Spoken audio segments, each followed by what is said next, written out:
Hey, welcome to Firescale Audiobooks. If you enjoy our audiobooks, please consider subscribing to the channel. Also, feel free to share your review in the comments section below. Theron's eyes snapped open. His heart jolted and he hacked, water spluttering from his lips.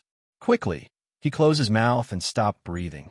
He forced himself to press down the panic, still not quite understanding what was happening. There was nothing but darkness all around him, but he could feel that he was submerged in water. Well, if almost choking to death didn't make that obvious enough.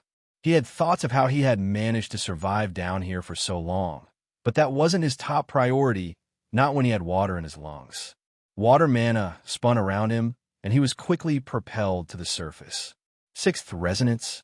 The moment he began to use his mana, Theron sensed the difference. He had inexplicably jumped up another tier in Cultivation. Theron's Cultivation had always been fast, ever since he started to take it seriously. That is, not even half a year ago. He wasn't even at the first resonance, but in that span he had reached the fifth.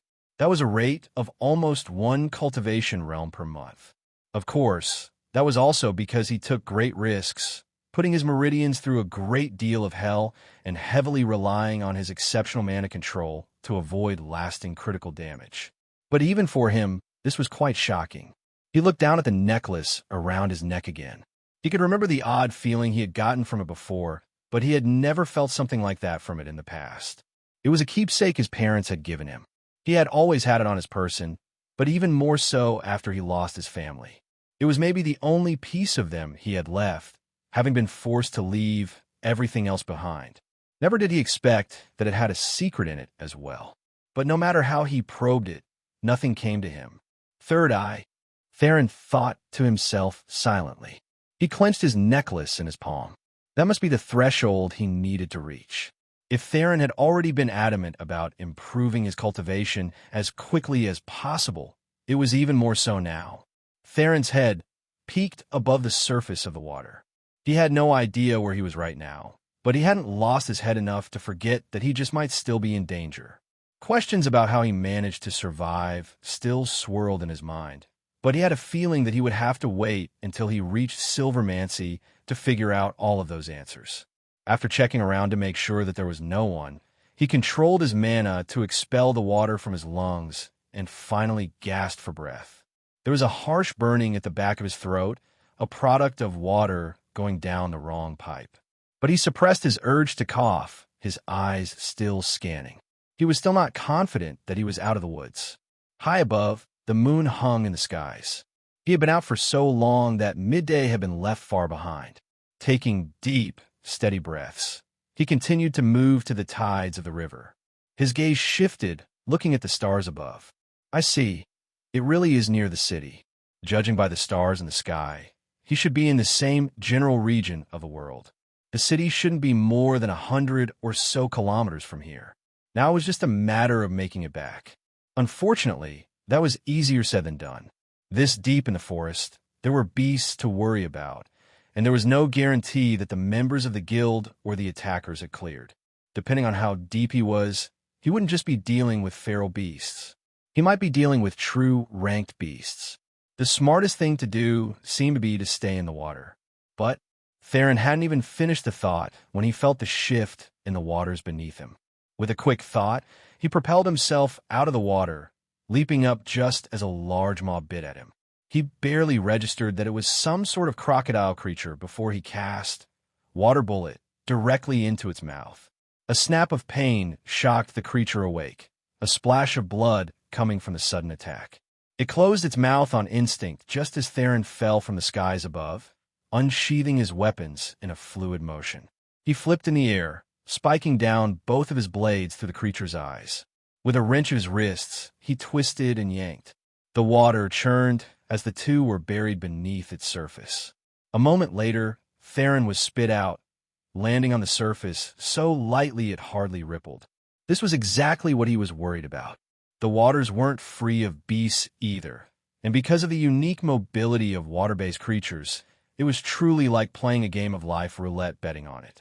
Once more, he could only question how he had managed to survive and reach this point. Still, there was no doubt that Theron was far stronger on water than he was on land. Regardless, He would follow this river for as long as he could. The city should be in that direction. Taking a breath, Theron set out. Despite having just been submerged in deep waters, he was dry as the whistling wind around him. Gripping his blades, his icy blue eyes flashed. In an unknown location of the forest, a blond young man stood high in the trees, lightning sparking in his eyes as he scanned the river before him. "I don't believe that you've managed such a perfect escape," he whispered softly. With his little brother dead, Raiden's last chance to learn the secret of the merchant Greycoat mission had slipped through his fingers. But he was unable to let the matter rest. "You wouldn't die so easily, right?" Theron dashed along the river, his steps light. With a water source beneath him, the odds that a beast would come running out of the forest were low. And with his water mana control, the odds that a beast would be able to sneak up on him from below were even lower. As confident as he was, he remained on high alert, constantly replenishing the energy he used with the dense water mana around him. He thought about sinking into Vainsong, if for no other reason than to see if he could enter that mysterious state once more. But he decided against it. While his leash with Vainsong was particularly long, it wasn't infinite. He had passed out for a reason. It was best to save it for a moment he really needed it. Hopefully, when that moment came, the river would be the difference in the battle. Theron preferred the rain much more than a stream or body of water like this one. The water mana was far more accessible in that state, but this was still a decent second option. Theron was attacked several times as he moved forward. The good news was that they were all just feral beasts. Most of Theron's combat strength came from his intelligence. It was rare that he simply overpowered enemies. For example, when he killed the Soulmancer, he relied on Bursting Water Shield's dispersing ability to disrupt her quasi-third eye. That sort of thinking on the fly was what he did best. But against opponents like these, especially after reaching 6th resonance, it was hardly necessary. He found that his body was even more under his control than usual, and his short sword and dagger became true extensions of himself. At the same time, his 3 main techniques, Touch of Mirage, Water Bullet, and Bursting Water Shield, had all reached the consummate boundary unexpectedly. Once at the adept boundary, one could already begin manipulating the technique beyond its normal bounds. Casting multiple water bullets, for example, was a characteristic of adept mastery. At the consummate boundary, though, Theron certainly wouldn't have to chant to focus himself like he had against the Soulmancer. The technique was akin to a breath. Not only did the mana cost fall drastically, but the speed of casting was also exceptional now. Before, it took at least 7% or so of his mana to cast Bursting Water Shield. He had barely been able to cast it in an impotent form when his mana fell below 10%. Now it would take half that. The elephant in the room, though, was that it had been at most 2 weeks since he picked the Bronze Resonance techniques up, but he was already at this level. Theron suddenly came to a stop. There's someone. Not once had he stopped paying attention to his surroundings. Even as the journey seemed to become easier, it only made him more alert. Thistlebrook was one of the 10 largest cities in the Empire. It was impossible for it to not have large roads leading to it. As he got closer, the odds that he would run into others would also increase. His gaze flashed. Whoever it was didn't realize he had noticed them until it was too late to run. A water bullet curled out of the river. There was no need for him to waste his own mana with this much water around him. In a wide area, the concentrated bullet of water curled right around a tree. Theron heard the shift of the grass, a slight gasp, and the unsheathing of a blade as his water bullet was cut in two. The person rapidly retreated, leaping back with light steps. Or rather, what would have been light steps had there not been a slight imbalance to them? They're injured. Theron moved first and thought to ask questions later. A sphere of water followed behind him as he dashed toward the shore. He hadn't been very far to begin with. Nearer the shallows, it was less likely a large and truly powerful creature would be able to sneak up on him. Because of that, he covered the distance in a flash, his blades already poised for attack. He didn't have his cloak anymore, so his simple linen clothing stuck to him as the wind flew by. His short sword hung low, his dagger crossing his body in a reverse grip. In the night, his icy blue eyes tracked the movement of the figure like a hawk. Was there a chance this person was innocent? Sure, but he wasn't taking chances on someone lurking in the dark, watching him from the shadows. His dagger flew forward, his arm jetting out in a slashing motion. The figure reacted with deft skill, their singular blade parrying the short blade and gliding up its side. With a twist of their wrist, their sword was already shooting for Theron's throat. But Theron had two weapons. He hardly reacted to the coming blade, his short sword stabbing at the figure's injured leg. The instant he did, he caught a whiff of something in the air and his eyes narrowed. Rather than slowing down when he recognized the person, he accelerated. This was the woman he had pushed to fight the Metalmancer. He had ignored the rules before, and he would ignore them again. There was no doubt this woman would have a grudge against him. It wouldn't be surprising if the reason she was injured at all was because of his actions. She needed to die, caught off guard by Theron's aggressiveness and the sudden attack to the leg she thought she had hidden the injury of quite well. The assassin stumbled. A whirlwind of wind surged around her body, and she tried to curl out of the way. Windmancer. Not enough. There was no way she could gather enough wind in such a short time. Not as a Bronzemancer. She managed to dodge Theron's slash at her injured leg, but he had already flowed into his next attack. Recovering his parried dagger and adjusting his grip, he sliced down right toward where she would land. Her death was sealed. She crashed into the ground, her eyes opening wide in shock. Theron froze, his dagger grinding to a halt in the night. How did this woman know his name? His real name? Hesitating during a kill was an enormous taboo, and it was something that Theron would never do normally. But then he recognized the voice. Flora. Theron's eyes narrowed. Most assassins, probably all truthfully, would change the tone of their voice. The reason Flora's voice was recognized by Theron was most definitely because she did it either on purpose or in a panic. It was hard to maintain your calm when truly facing death. Flora, as far as Theron knew, was Sadie's best friend. The implications of her being here were quite shocking, but worse than that. As far as Theron knew, Flora was only 12 or 13 years old, just like Sadie, which was part of why they were so close. Such a young girl already being at the 9th resonance? Just what was going on here? For context, Thessa was about 17 years old and was a step from Silvermancy. She was known as a great genius by her sect. Compared to that, Flora was leagues beyond, and Theron had never sensed it. This fact only made Theron more cautious. He was certain that if Flora could hide it from him in the academy, she should be able to hide it from him now as well. Why was she so open with her cultivation when she didn't have to be? Something is off. Theron might have paused his dagger, but he didn't let up. The sphere of water was still hidden behind him as he rested his short sword on Flora's shoulder. Take off your hood. Slowly, Flora trembled, sensing the cold in Theron's voice. There was no doubt in her mind that he would kill her should she not be able to reach his standards she had no way of knowing. For all she knew, he had already decided to kill her no matter what, and she was only alive now because he wanted information about how she knew it was him. Now your face mask, Theron pressed. Flora trembled, and Theron could sense clear hesitation. There is definitely something wrong. It didn't make sense. Why would she hesitate now when she should know that he had already recognized her voice? What was the difference between that and taking off her face mask? You won't recognize me, she said with a trembling voice. Theron paused, understanding. If Flora's identity in the academy was a facade, then it would make sense if he didn't know her real face. But something still felt off to him. Take off. Flora took a breath and calmed herself. In the end, she was an assassin herself. Facing off against death the first time, she had completely lost her cool.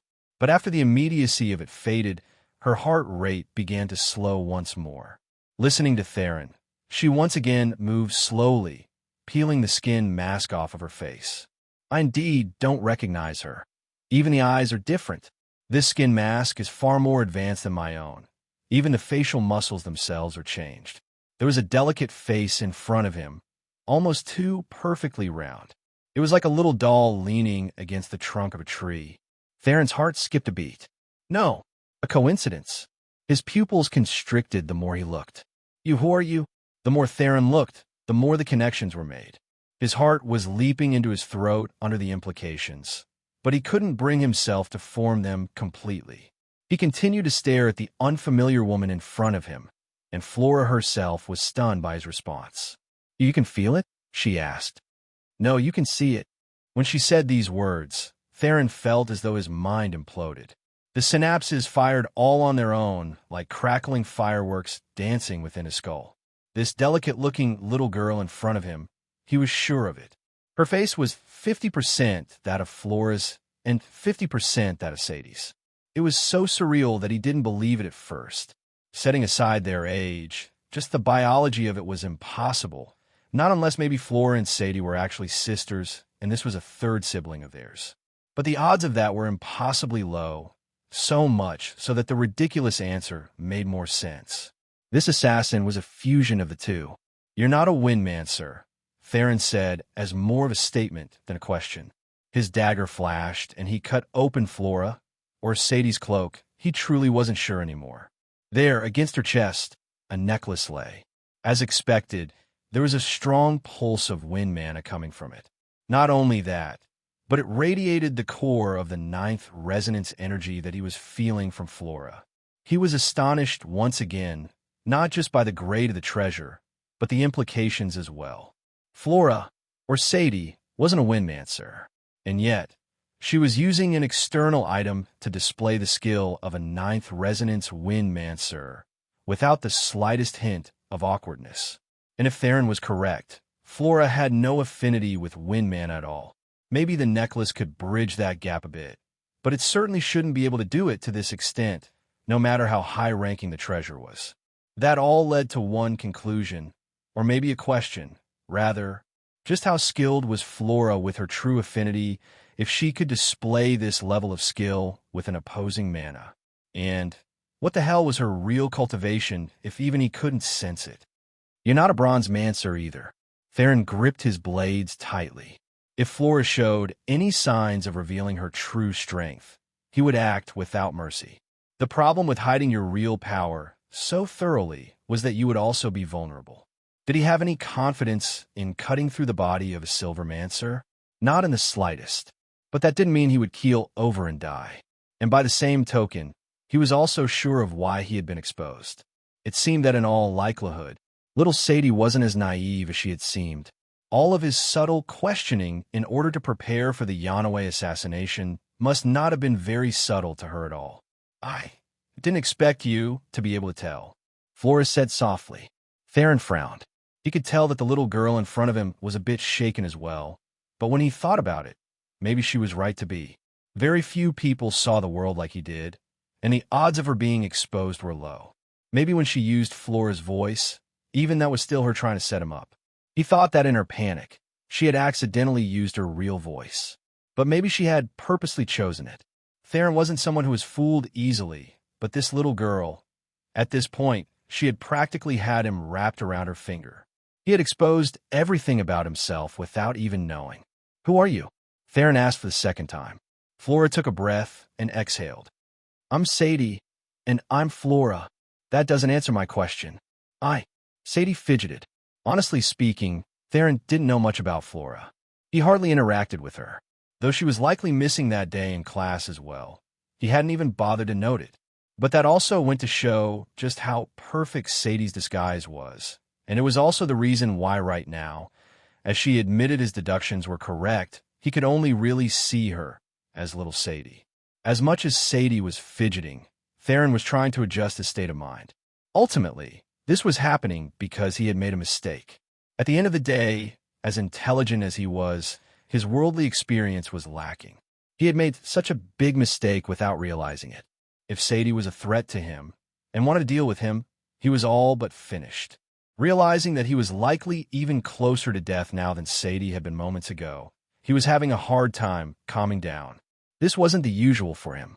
He might be just 14 years old, but he had always been calm beyond his years.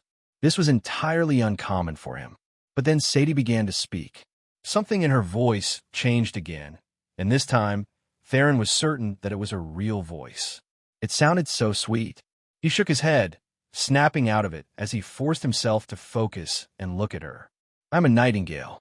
My affinity is dark mana, and my unique bloodline ability allows me to split my shadows into different people. Theron's pupils trembled. Nightingale, the most powerful family of the province. The ruling clan and the imperial family. The helm of everything that was Thistlebrook City. No describing them like that was a disservice. Thistlebrook City was just one of the mere 10 largest cities in the province, still far inferior to the imperial capital. Theron took a breath. Indeed, this time, he had really stepped in it. He had thought long and hard about who might have been the one to destroy his small little town and kill his family, and he had no leads at all. His main goal in joining the Assassin's Guild was to gather information, but there was a reason he became an Imperial Scholar too. Part of that reason was in order to have an extra identity that could hide his actions in the dark. But there was another, to eventually get close to the Nightingale clan. He had thought about what it might mean for a person to get away with such a thing.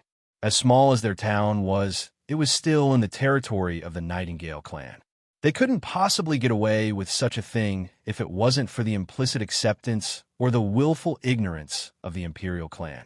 One way or another, the odds that the Nightingale clan knew who erased his family from the world were high, so high that Theron was willing to do anything to worm his way to the Imperial capital.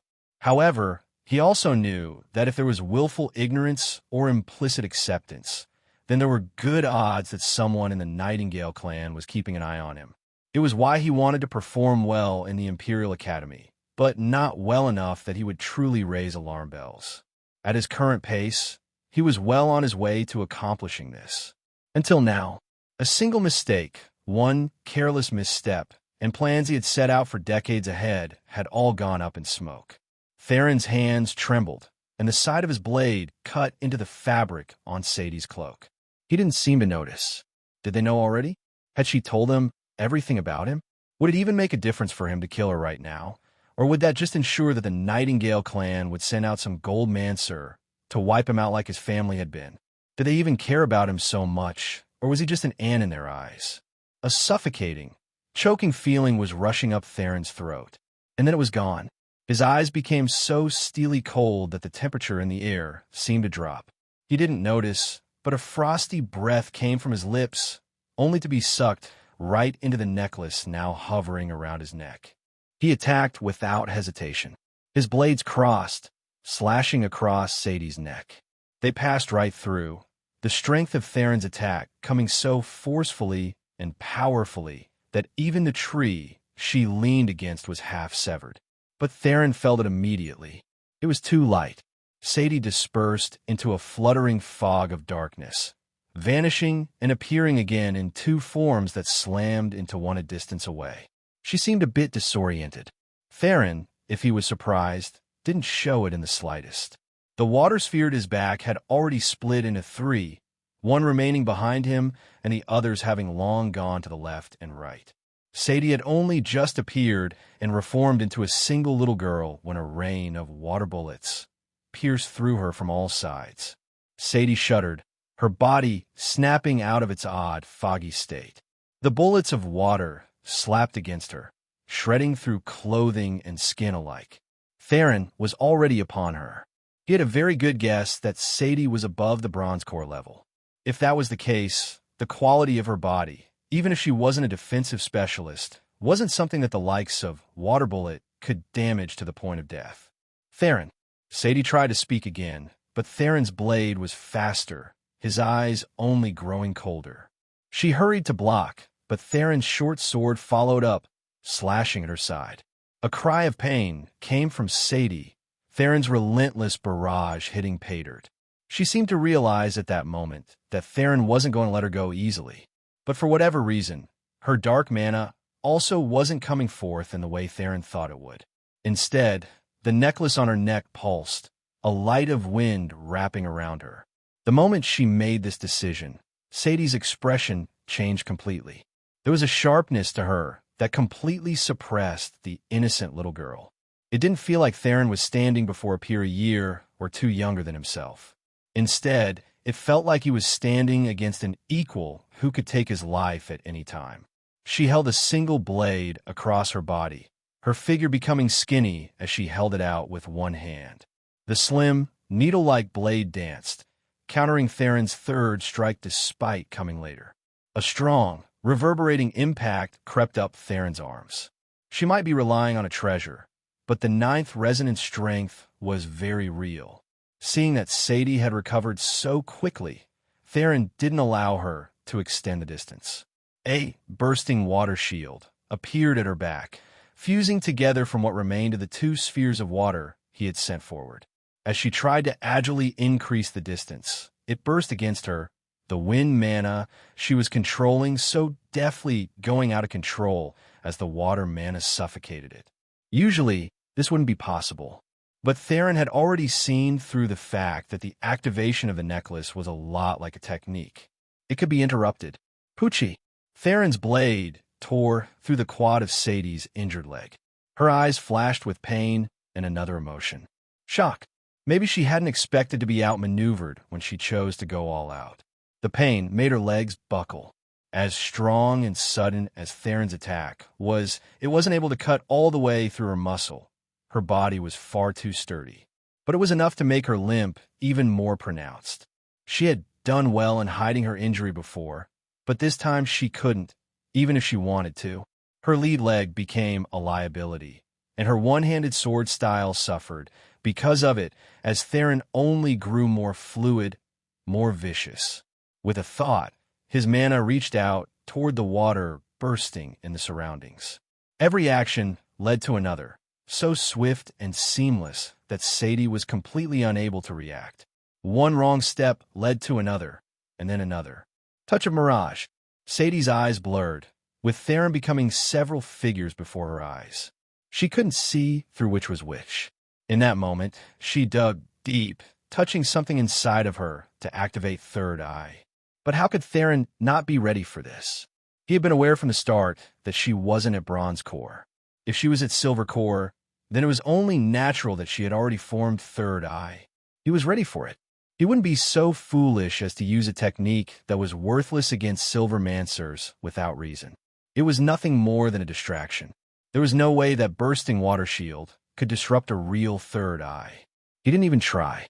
Instead, the last sphere of water behind him warped and changed, becoming a concentrated bullet of water mana. A violent, whirlpool-like circulation churned through Theron's body as he pushed Water Bullet to the limit. The technique was simple as it got. Its purpose was singular, increasing the density and piercing power of water. And at that moment, when Theron raised a short sword high into the air, masking himself in a heavy mist that Sadie was quickly seeing through, he coated his blade with it. All of his intent was focused on a single word: sharpness. More, more, more. He pushed his mana to the absolute limit, sinking into vain song. His body hummed and thrummed. At that moment, the water seemed to obey, with whatever resistance it had against him vanishing in a wisp of smoke. He unleashed a roar, his focused intention swinging down the instant Sadie managed to pick him out of the crowd of illusions. She was powerful, but her mistake was obvious. Continuing to suppress herself after the battle began was a mistake. For the second time that day, Sadie felt her life flash before her eyes. This time, Theron had the time to coat his blade in mana, using a technique she had simply never seen or heard of before. She had never even heard whispers of water mana carrying such momentum before. But more importantly than that, it was impossible for her to use the same trick to escape again, not when his mana would disrupt any attempt. Her eyes flashed with a heavy sadness. Theron. She didn't even have time to voice the words before the blade descended. Boom! Theron didn't see what happened, but he felt it. The blow to his chest overturned his entire world. He was completely turned inside out, his ribs shattering, his inner organs ignited with a spark that nearly torched them all black. He landed heavily on the ground meters away, his body twitching as sparks of lightning arced across his blackening skin. A young man landed in front of Sadie with a flash of dancing gold. "Are you all right, princess?" he asked lightly. "Right," Sadie spoke, a hint of shock in her voice. Sadie was just as shocked as Theron had been. She didn't expect this. Logically, Raiden shouldn't be here. And more importantly than that, he shouldn't know who she was. As shocked as she was by his appearance, this fact shook her even more. For a moment, she was a lot like Theron had been moments ago, thinking back on the months prior to figuring out what mistake she had made, only to realize that the main core of the mistake was actually right here. She had revealed herself to Theron just now.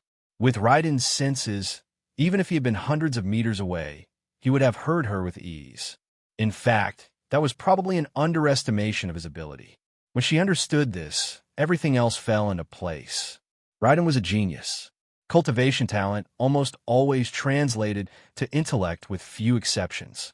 The study of mana itself was more rigorous and difficult than any academic field. The moment Raiden heard her, he had likely deduced many things. Given how long he had been in the guild, he had almost certainly picked up on a few oddities. Plus, with his talent, he received preferential treatment a lot. He certainly didn't know the ins and outs of what was going on, but he knew how to take advantage of a situation. Honestly speaking, it didn't take a genius to realize that if the Princess of the Empire was here, then Daggers of the Night might not be so separate from the Imperial clan as it seemed.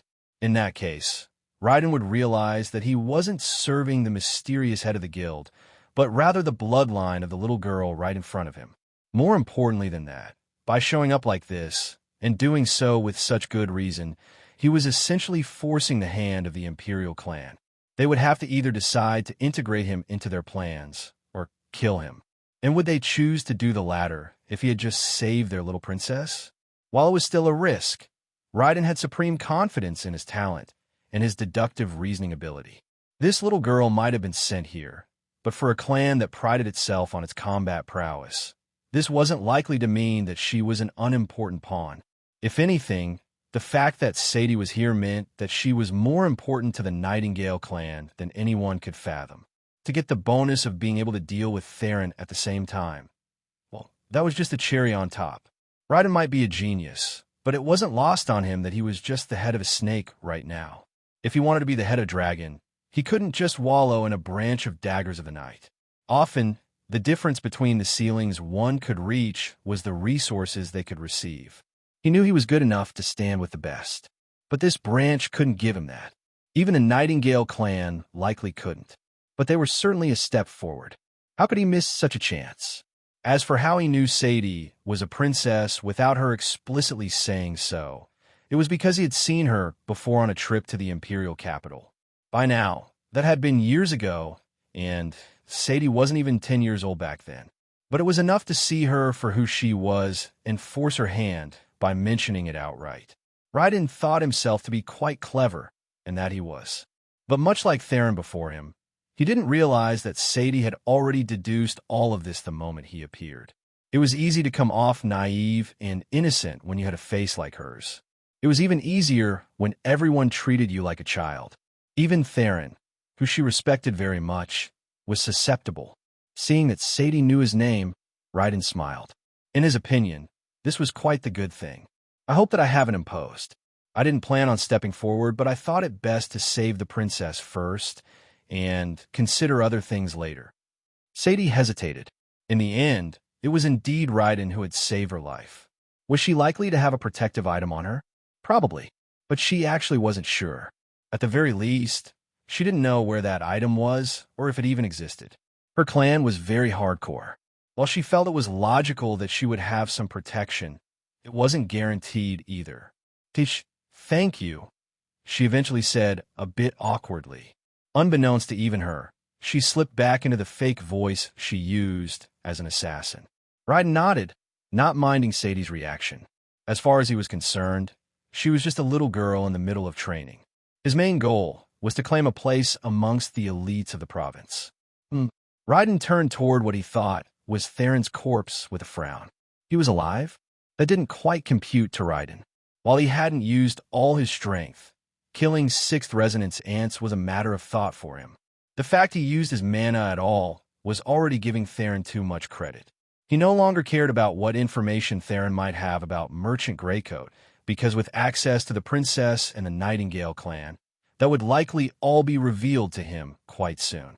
So he might as well just kill him and remove this stain from his record. "A moment, princess. It seems that your attacker is still alive. I will finish him off." Raiden had only taken a step when Sadie's expression changed. "Stop." Raiden was a bit stunned. First, no one had ever ordered him so rudely in his life, so he felt a bit of discontent, and a flicker of arrogance almost formed a sneer on his face. But then he calmed. Fixing his expression, he looked back towards Sadie. "Is there an order you have for me?" he asked quite neutrally. "You can't kill him," Sadie said. Raiden was taken aback. "What do you mean by this, princess?" Raiden asked, his tone surprisingly becoming calmer. There was a hint of a dangerous air to Raiden right this moment. He had been raised as an assassin since he was young. The idea of leaving a threat, though likely crippled, was against every fiber of his being. That wasn't to say he feared what Theron might grow into, but that it felt like he was going against his very nature. When he attacked today, he had no intention of letting Theron see the light of tomorrow. Whether others thought that was cowardly or not, he didn't care. He wasn't a warrior. He didn't even see himself as a cultivator first. The reason his master put so much emphasis and belief in him was that he had always been an assassin first and foremost. He embodied every inch the character of one. "I mean what I said," Sadie reiterated. "You cannot kill him. He is useful to the organization." Raiden looked at Sadie deeply. He had wondered why this girl had revealed herself to Theron so easily. At first he thought that it was because she was just afraid of death. He was a bit disdainful of that, but it was still acceptable for someone so young. However, it seemed that there was another reason entirely. Given the conversation between Theron and Sadie earlier, they knew one another through some other means. He wasn't sure exactly what that other means was right now, but what was more important was how Sadie felt about that relationship. "He just tried to kill you after learning your identity," Raiden continued just as calmly. "He did not know my identity," Sadie refuted. "I heard you introduce yourself." "No, you heard me say I was part of the Nightingale clan. While you may have recognized me, he clearly did not. He had no way of knowing if I was lying or not. And even if he thought I was telling the truth, he doesn't know as much as you do. He only just recently joined the organization. From his perspective, the Nightingale clan is the enemy of Daggers of the Night." Raiden paused. He hadn't expected such a good argument from what he thought was an emotional little girl. In that moment, he completely reevaluated Sadie much like Theron had. He realized then that tricking this little girl, or trying to use the fact he saved her as the end-all, be-all, wouldn't be possible. Seeing the situation for what it was, Raiden changed his approach. "So, you mean to say that you want him to live no matter what?" "Yes," Sadie replied with a sharpness. She was starting to get annoyed. Raiden should clearly understand her intent already. "Even after he tried to kill you?" "Yes. And if your clan were to know of this?" Sadie froze. Raiden hummed out an acknowledgement, as though Sadie had already given him the answer he wanted. Since Raiden realized he couldn't easily control this little girl, then he would shift the sort of relationship they had. He wasn't used to being under someone else's thumb anyway. If he was going to have to take the uncomfortable risk of allowing Theron to live, then Sadie was going to have to squirm for it. Here, he knew he was taking yet another risk. If this was just a childhood crush, in a couple of years, Sadie was sure to get over it. Maybe even in as short a time as a few months. By then, all that would be left was resentment toward him. So even if he wanted to take advantage of this, he would have to toe the line properly, not pushing things too far, but taking what he could get at the same time. He turned back to Theron. Knowing that Sadie was sharp enough to understand his meaning, he didn't bother to elaborate as he walked over. "I get it," Sadie spoke out. Raiden's eyes narrowed. Sadie's voice wasn't nearly as agitated as he expected. In fact, it was quite cold. However, he only nodded, still walking forward. "What are you doing?" Sadie asked. Raiden reached Theron's body as he felt Sadie's mana spiking, but he didn't even react to it, bending down and reaching for something in the grasp of Theron's hand. His short sword. Raiden grasped a part of the hilt and pulled. A frown curled his lips when he didn't casually tug it out.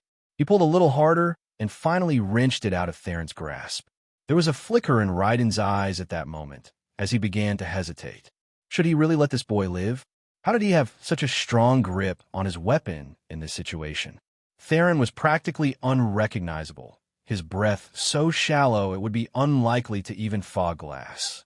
Charred from head to toe, there wasn't a single part of him, including his face, that hadn't been burnt. Even now, there were sparks of lightning dancing across his body. Raiden's pupils constricted when he noticed this. That was because the lightning almost seemed to be flowing out from Theron's body and across into the damp soil around him, as though being pulled out by osmosis. Watermancers were supposed to be more susceptible to lightning mancers, not less. What was going on? He had come here because he noticed something special about Theron's short sword. Well, not really. It was just a bit of intuition. On the outside, there was nothing special about the sword at all. It looked like an inferior bronze resonance weapon. But back when it passed through Sadie's neck, something had hitched in her dark mana. The real reason Sadie was disoriented after escaping Theron's blow should be this short sword, because as far as Raiden saw, Theron didn't have time to use mana. If he wasn't going to get to kill Theron, maybe he could at least get something out of it. But watching his lightning mana, his silver resonance lightning mana, at that, be shuttled out of Theron's body, he began to wonder if he really should let him live. A glint of sharpness danced in his eyes as he leaned crouched on the ground. With his back to Sadie, there was a strong desire for murder in his eyes. Theron sputtered awake, coughing out scorching, painful breaths. The rays of the sun felt like the devil's saber to his eyes, and yet the first thing he noticed was that his right hand was empty. Even when he lost consciousness in the river, Theron never lost track of his weapons a single time. The first lesson he had taught himself was that his blades were his lifeblood. Even if he died, he would continue to hold on to them. Then the memories flooded into his mind. Blurry exchanges, faint words, crackling, and pain. They wove together to paint the story of what had happened the night before. The faint medicinal power rotating through his body, confirming everything that he recalled. After he had been struck by Raiden, he hadn't completely lost consciousness. Instead, he sank further into Vane's song, his body churning with life and diverting the deathly lightning mana within him away. He took Father's sword. Theron stared at the skies, ignoring the pain in his eyes, as though he deserved to feel every bit of it. It was hard to tell how long he lay there for, but eventually he began to crawl. He rolled, still holding onto his dagger as firmly as he could. He pierced it into the ground and pulled himself forward. His skin peeled off him, and soon he was leaving trails of blood in the grass. Every slide chipped another piece off him, but the pain was like a tonic, a douse of water pouring over his fury. Every time he thought of standing, of rushing toward wherever Raiden might be, of taking his head off for daring to touch one of the few things his parents had left for him, another spike of pain came. It centered him, reminding him of the state he was in, reminding him of just how casually Raiden had landed him in such a position. One hand after another, one tearing rip of charred skin after one gushing stream of blood. His hand trembled as he raised it up, pulling the dagger out of the soft soil and piercing it forward again. The earth threatened to peel back, so he could only grasp it with his free hand. As though a reminder of his missing sword, he gripped it hard, what remained of his nails digging through the stone and dirt, clawing at it and clenching it as firmly as his body would allow. The sound of water finally reached him. It should have long ago, but even his ears were compromised. It felt like there wasn't a single inch of his body that wasn't injured in some way. But it wasn't compromised enough that he didn't hear the shift in the grass and the deep growl that followed it. Theron ignored it, not even wasting the energy to look over. It didn't matter what beast it was or how strong it was. It could have been the weakest of feral beasts, and it would have still been able to shred him to pieces. All that mattered was making it to shore to the water. He had to make it to the water. The growl got closer. Theron was sure he would have felt the heated breath if his sensory perception wasn't completely thrown off now. But what he did feel was the graze against the bottom of his foot. It sniffed at him, tasting his blood, chewing at the pieces of flesh that fell from him. The scent of blood seemed to overwhelm the creature, its growls growing deeper and deeper. But the mana coming off of Theron was making it hesitate. Even now, the lightning mana hadn't completely vanished, still sparking across his skin from time to time. The beast flinched as a spark hit it. It twitched in place, its body furiously quaking. Blood leaked from its snout and eyes. It was just a faint wisp, and the damage lasted for only the briefest instant, but the fear was very real. While it didn't have such complex thoughts, if it were to eat Theron, how much worse would it be? The beast turned and ran. Not once did Theron look back. He didn't even notice that the beast had left or that the growling had vanished. All he knew was that he didn't stand a chance against any creature right now, so there was no point. He cruelly and frostily made the only decision he could. If he died, then that was just his fate. But he knew that this was the smartest decision for him. And then, his hand finally touched water.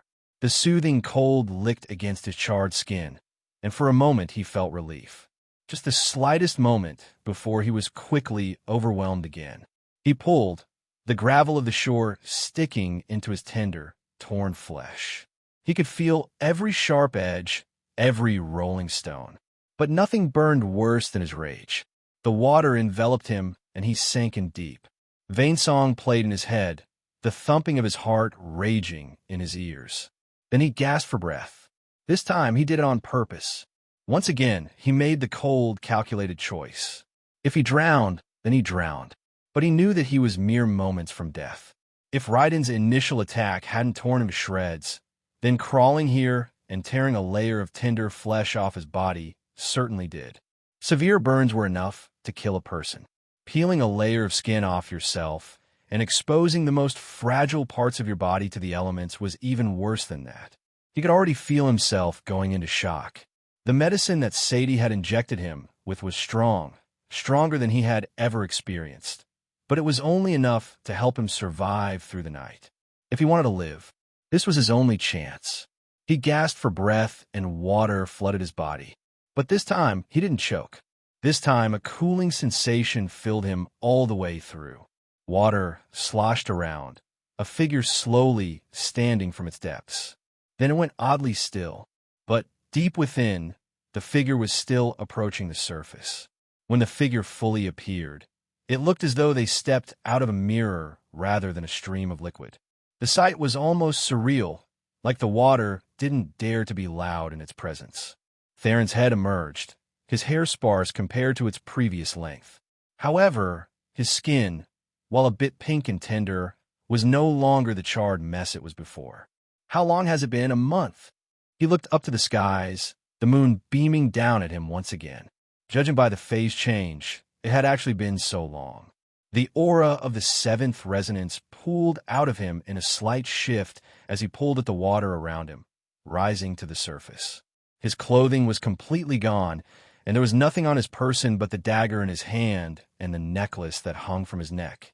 Then there was his skin itself that almost seemed like an accessory to his body, hanging loosely and limply to his bone. He looked exactly like someone who hadn't eaten for a month. There was a weak languidness to him that belied the sharpness in his eyes. The water rippled, a large fish with scales of silver leaping out at Theron. A scythe of water seemed to manifest from nothing, slicing its head clean off. The creature didn't even manage to fall back to the waters below, its body caught by a sphere of water and carried slowly to the shore. Theron sat by a fire. Maybe in the depths of the night, it wasn't smart to light a fire, especially not to cook such a large feral beast. But as the red and orange hues danced across his irises, he didn't seem to notice at all. He should have had a month to think about his next step, but he had spent the entire time in a complete meditative state. This was the first opportunity he had had to truly think. It only took him a moment to realize that there was no leaving. His father's sword, he had to get it back. Was it foolish? He knew it was. But every time he thought about leaving it behind for who knew how long, a rage he thought he had suppressed erupted again. Despite this, there was a deathly stillness in his eyes. He cut another piece of savory flesh off of the feral fish beast, swallowing it after a few bites. Even if he was going to do something foolish, it couldn't be without thought. If he was going to return, he needed a plan of action. Looking down at his chest, he saw the markings left behind by the daggers of the night. He was certain of it. It had faded considerably. He ran a hand over it. Just what is happening to my body? Theron already had a plan to get rid of this cursed mark from the moment it was etched onto him. It was as simple as could be. Reach goal, man, sir. But now, it had faded considerably, and he could already feel that the hold it had on him wasn't even half as effective as before. This wasn't necessarily a good thing. If the guild noticed, it would cause him only more trouble. But the main point was that this only gave him more questions about his body. Just how was it that he was able to heal just by lying at the bottom of a lake for a month? Why did his cultivation keep going up because of it? Why did he have to be in vein song for it to work?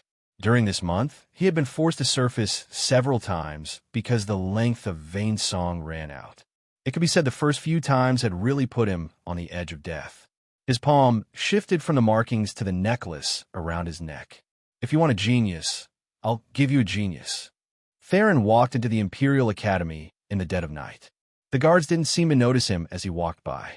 The very next morning, he walked out from his dorm in his Imperial scholar garb, as though nothing at all had happened.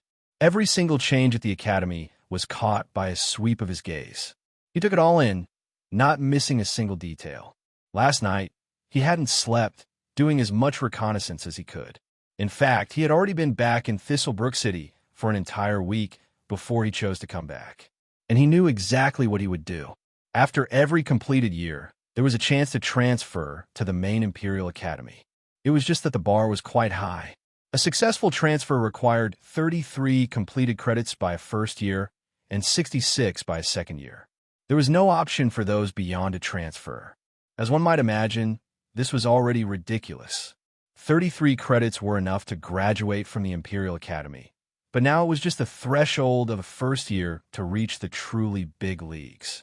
The truth was that the classes of the main Imperial Academy were the exact same as were the courses. The level of resources, the quality of teachers, and the sort of prospects and connections you could make, however, those were very different. Normally, only nobles and those with parents or ancestors that had complete meritorious feats could enter the main Imperial Academy. This method here was for those who didn't have such backers. Theron originally had no intention of taking this route, but now he had decided to take it. The irrational fury in his gut was still churning. He knew he shouldn't, but he simply couldn't help himself. For maybe the first time in his life, he made the decision a 14-year-old boy would make. He reached the central square of the Imperial Academy and waited patiently until it was his turn. "Hello, I would like to challenge these courses, please." Theron slid his student badge over. Of course, one moment.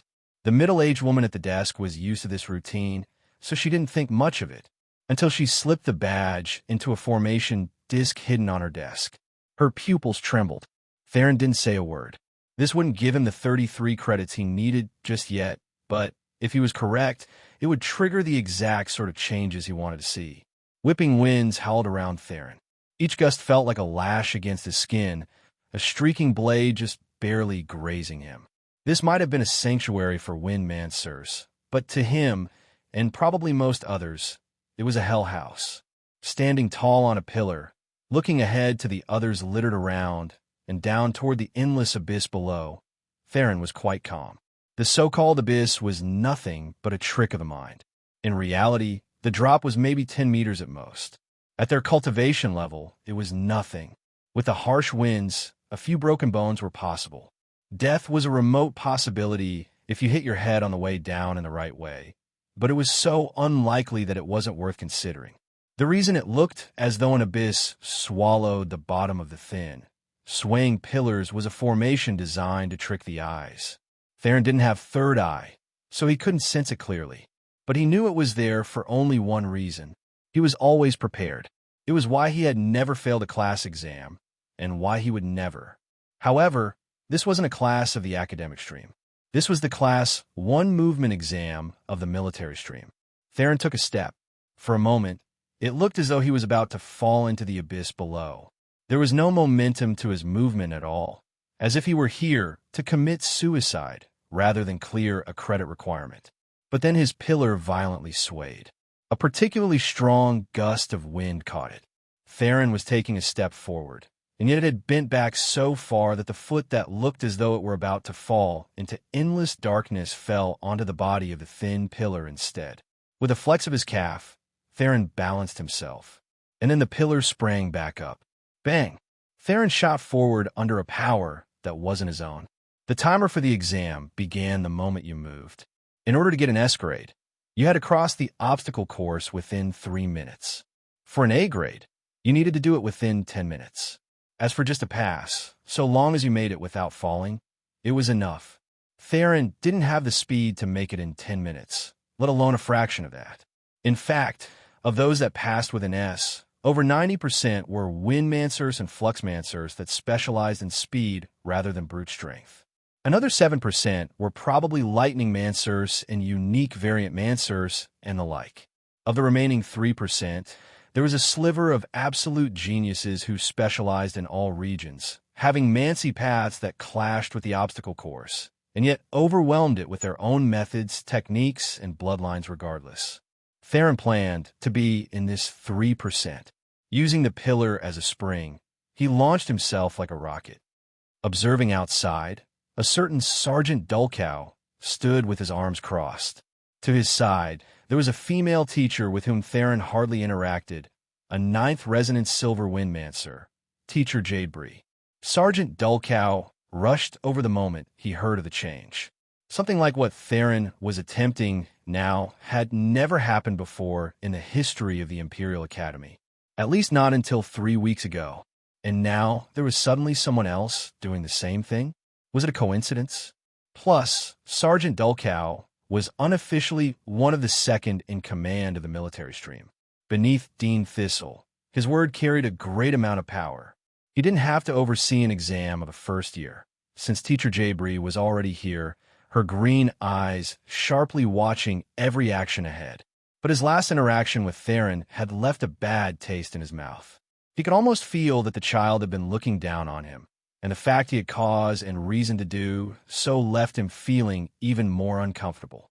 It could be said, then, that both were watching Theron intently, and when they saw his actions, they both shook their heads, overestimating himself. If he were a Windmancer, this strategy might work. He could catch a current in the air and ride it, shooting over a great distance.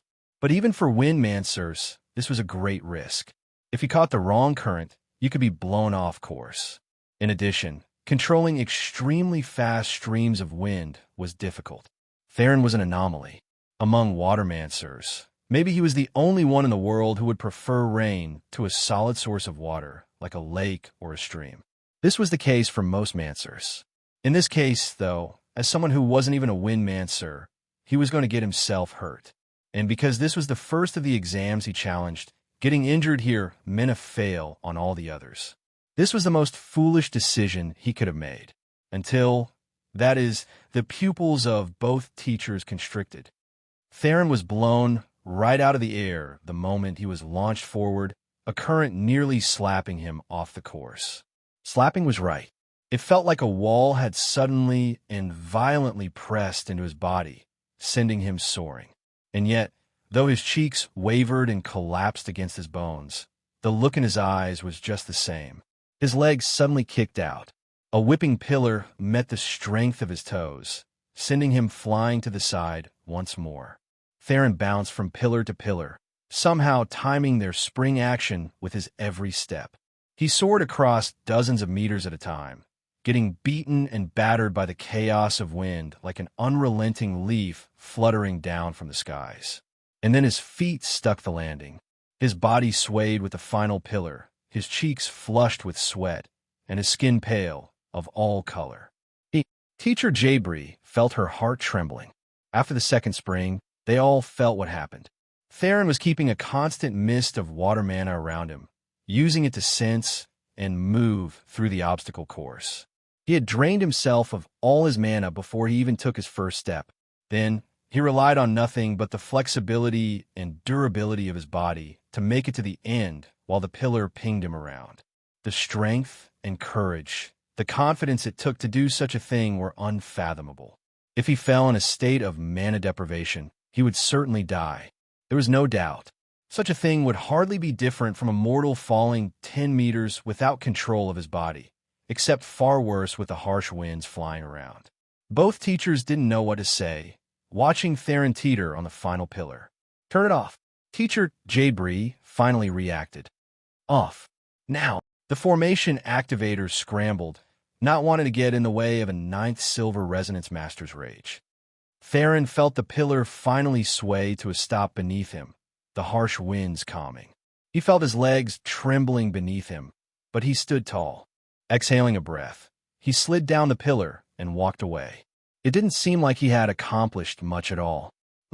Teacher Burn Thistle looked up from teaching his class. An echo rang in his ears, and a message was delivered right to him. He listened carefully for a moment, and then his eyes narrowed. He paused for a moment. This was unexpected, to be sure. The message was from Sergeant Dulcow, but Burn wasn't sure what to do with this information. Tell the dean? Wasn't that a bit too ridiculous for something so minor? But considering their intentions, someone like Theron could be interesting. The issue was that this child had already shown the propensity to buck against authority. Using him in this war would pose problems, to be sure. Then again, what genius wasn't arrogant? According to our information, he has been relatively low-key, all things considered. He was even unwilling to take the chance that Teacher Fern presented to him. So why the change? Something is fishy. There was also the elephant in the room.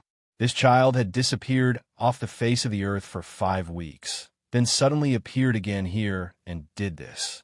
Also, didn't Theron's disappearance line up quite well with that operation? Burn's eyes narrowed, thoughts flying through his mind. A coincidence? A timely disappearance, to heal from wounds he couldn't otherwise hide. Maybe? The silence in the classroom made the students begin to look at one another. They were confused by Burn's lack of a response as well. In the crowd, Sadie sat beside Flora, the two of them looking ahead with just as much confusion as everyone else. But deep within their eyes, there was something peculiar as they seemed to realize that Burn wouldn't blank out like this without reason. All of a sudden, Burn grinned his yellow grin. It seems that today we won't be able to stay in class. There's a chance to witness something historical for the second time in just a month. How could we miss it? Sadie frowned. What was going on? Theron walked out of the class one-mana control class, his second S grade being imprinted into his badge. He had hardly recovered from the class 1 movement class before coming here. He had known that he didn't need much mana to succeed, only enough to remain on his feet. Control had always been his strong suit. It wasn't even a class that he considered a challenge. As such, unlike his thoughts for the others, he didn't come up with a robust plan. He simply went, saw, and conquered. There was nothing else to it. His steps paused. Outside the exam room, there was a long hallway. Usually, it was quite silent. This was expected of a rigorous academic setting. But right now he heard some shifts, whispers, and bustle that he shouldn't have. It seems they're here. Student Theron. Theron looked up to see a teacher he knew as more looking at him from afar, standing in front of the door of his next exam. He didn't get to choose the order he took these in. Usually, it was dictated by the teacher and their availability. It seemed that his next challenge would be Class 1 Ranged Assault. Teacher Moore stood a half step behind Sergeant Dulcow and Teacher Burn Thistle, his head respectfully lowered. It was only after he entered this place that he realized there was actually a full class waiting along with 2 Goalmancers. How'd the first 2 exams go? Burn asked Dulcow with a smile. S grade. Both of them, Dulcow replied. So quickly, Burn asked. Yes. His gaze turned to the mirror before them all. As though his words had jinxed things, Theron actually took a seat on the ground, his eyes closing in meditation. Burn's lip twitched. There was something about Theron that always made him want to wring his little neck. Honestly speaking, Theron had never done anything to warrant the targeting. Sawyer's bullying was on him, and he wasn't even important enough to the family for Burn to care. The main issue was the stain on the Thistle name. They were just beginning their plan, and yet this fool ended up getting reprimanded in front of the entire school on top of losing a substantial number of credits. Teacher Fern, the true culprit, was already heavily punished and dealt with. But there was no denying that Theron also held some culpability. Now that he just might be affiliated with Daggers of the Night, though, Burn felt that he just might gain a real reason to target Theron very soon. He licked his lips. Go ahead and waste time. I'll see how far you can go. Theron sat in silent meditation, his dry meridians and dull bronze core slowly gaining life. He didn't care about the audience in the slightest. His mana had been depleted since the first exam, so he would be taking his time. Theron had used this week to get used to his new cultivation. He had leapt up 2 tiers, including crossing a major divide, in quick succession. Compared to others, he was still well in control of his mana. But it wasn't to the point that he was satisfied with it. Until now, his eyes opened, a sharpness radiating from them that quickly dulled away. "I'm ready," he said lightly. The formation activators were already ready, getting quite impatient. There was nothing wrong with what Theron had done, and it was to be expected given he was challenging several exams on the same day. But Theron was a nobody in most of their eyes. If his last name was Thistle or Vermouth, maybe they wouldn't second-guess any one of his actions. But it wasn't.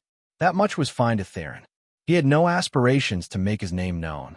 The only reason he had ever wanted to become an Imperial Scholar was because he loved to read and learn. It was the cruelty of the cultivation world that thrust him into this situation. In that case, they would have to learn his name, whether they wanted to or not. The air trembled, and a bullet of mana shot out. It was the most neutral mana possible, a mixture of them all, and a sort of mana that all Mansurs could control. Unfortunately, in this situation, it was quite deadly. Or it should have been. The goal of the exam was simple. Neutral mana bullets would form in the distance from formation rings. While limited to a small sphere of movement, the task was to take them down from a distance while avoiding injury. S-grade for this class was time and performance-based. Not only did you need to clear all 99 formations within 10 minutes, you also had to not get hit a single time by the incoming mana bullets. A-grade required the same, but getting hit was fine. A pass just meant clearing all 99 formations. The real trouble with this exam was how the difficulty scaled. The formations wouldn't appear one at a time. If you took too long to clear one, a second would appear. Not only would this next formation be further away, it would also move a tick faster. By the time you got to the last of the formations, they would be moving in fast blurs, and yet the neutral mana bullets they produced would be no less accurate. Not only more accurate, but also more lethal. Much like the other exams, death was a remote possibility, but it was surely a possibility. Balancing moving, controlling your mana, and targeting things from a distance. That was the crux of this exam. That was why it was so odd when Theron didn't move. In an instant, the neutral mana bullet was upon him. The smile on Teacher Burns' face froze. He sensed it before anyone else. While Sadie and the other students had their eyes widening in shock, wondering what the hell Theron was doing, the neutral mana bullet curled out of its direct path to him, as though it had missed. Bang! It shot out from behind Theron's head, slamming into the formation it came from at breakneck speeds. Theron stood there, not having taken a step. An odd occurrence was taking place as a silence fell. Was there ever an instant of someone standing around for so long, waiting for the next formation to appear? Yes, there had been, just weeks ago now, right? Were they truly going to witness something like this again? The seconds seemed to tick by so slowly, an agonizing wait taking place as though they were all sitting on the edge of their seats, waiting for the next formation to appear so they could make sure they hadn't just made up what they saw. And then it did. A neutral mana bullet whistled through the air, and once again, Theron didn't move. It curled away from him, zipping back as fast as it came, crashing into the formation that formed it. The third formation, the fourth, the fifth. The same play repeated itself with sharp efficiency. Theron never moved an inch, never sidestepped, never flinched. Even as the bullets became so fast that they began to rotate to slice through the air with more speed, he never even reacted. It was a complete and utter domination. If one didn't know Theron's Mancy path before, they wouldn't know it after watching this exam at all. Never did they think that this exam had such an exploitable fault. No, worse than that. Even if this fault was exposed, was there anyone else, even amongst the 4th and 5th years, that could take the first-year version of this exam and succeed in this way? The contents of all exams were the same regardless of year, but the difficulty was increased depending on what year you were taking it in. But right now, they were doubting if any child could do what Theron was doing. Taking control of such fast mana, even if you had a strong affinity for it, was nigh impossible. Taking control of such fast-moving mana when it was a mana you didn't have much affinity with at all, that was a different sort of monster entirely. The distance, the speed, the erratic movement, none of it fazed Theron at all. This fault of the exam, even though they were thinking of it as one, was it really? Bang! The 99th formation shattered to pieces in a rain of mana. In the end, the neutral mana bullet curled so far that it looked like Theron would finally miss, only for the formation to zip right into its path. If they didn't know better, they would have thought that the formations had been tweaked to allow Theron to win. And when he had, there was no doubting it. His performance was even better than the last time they had seen such a thing. Theron walked through the exams one after another. Sometimes he would stop to restock his mana, but often he would continue through as though he had done nothing at all. His clever methods seemed endless, and he was never unprepared, smoothly transitioning from one exam to the next, using unique methods that most never even considered. With the Class 1 ranged assault, the fault had been obvious to Theron from the start. The formations weren't like Mansur's. The mana they sent was consistent and didn't have a Mansur's intention or unique quirks attached to it. Because of that, by studying the formations ahead of time, Theron could get the hang of the mana he would be dealing with and even practice its manipulation before the exam. On top of that, Mana Bullet might not be the Water Bullet that he was familiar with, but its properties were nearly identical. Having reached the consummate boundary with the latter, he couldn't have been more familiar with how to manipulate it. Similar scenes played out in his next exams, each one having a fault for him to take advantage of. By the 6th exam he passed with flying colors, some began to wonder if he was planning on hitting 33 credits today alone. No, hadn't he already? The realization hit them like a ton of bricks, until they realized it didn't count. Theron was of the academic stream, but these classes, weren't they all of the military stream? They had been so shocked by the Class 1 ranged assault exam that they hadn't even realized this.